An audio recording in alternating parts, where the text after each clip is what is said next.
আসসালামু আলাইকুম। তো নতুন নারী এবং শিশু নির্যাতন দমন আইন 2025 অধ্যাদেশ আকারে জারি হয়েছে। তো এই আইনের মধ্যে মোটামুটি কিছু সংশোধন আনা হয়েছে। এখানে 18 বছর পর্যন্ত ছেলে শিশুদের সাথে যদি কেউ কোনো সেক্সুয়াল কর্মকাণ্ড করে, যদি কোনো প্রকার বালাৎকারের চেষ্টা করে, এটা একটা পৃথক অপরাধ রাখা হয়েছে।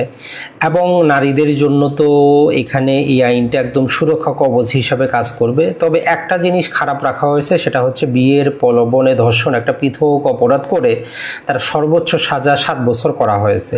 বলা হচ্ছে মেয়ের বয়স যদি 16 বছরের বেশি হয়, তার যদি সম্মতি থাকে, তাদের দুইজনের সম্মতির মধ্যে যদি যৌন সম্পর্ক হয়, তাদের যদি আস্থাভাজন সম্পর্ক থাকে, তারপরেও বলতেছে যে ওই মেয়ে একটা ধর্ষণ মামলা করতে পারবে।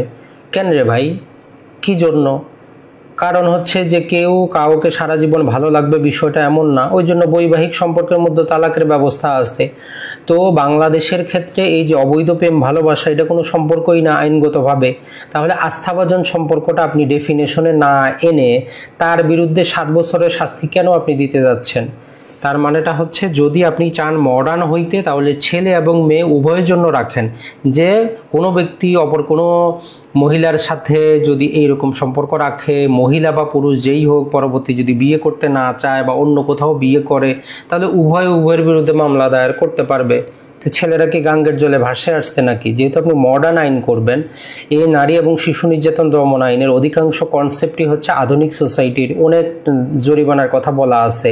তো পুরুষদের বিরুদ্ধে অযথা হয়রানিমূলক মামলা কিন্তু বৃদ্ধি পাবে। এই যে বিয়ের প্রলোভনে যে ধর্ষণ রিলেটেড যে কথাটা বলা হচ্ছে, এক্ষেত্রে আস্থাভাজন সম্পর্ক, এবং ওই নারীটা অনেক ক্ষেত্রে দেখবেন যে অনেক কি হয়, বিবাহিত নারী অন্য ছেলের সাথে পরকীয়া করে, তো পরবর্তীতে তাদের মধ্যে যৌন সম্পর্ক হয়, এখন ওই নারীও মামলা করতে পারবে, এইরকমও কনসেপ্ট আনা হচ্ছে।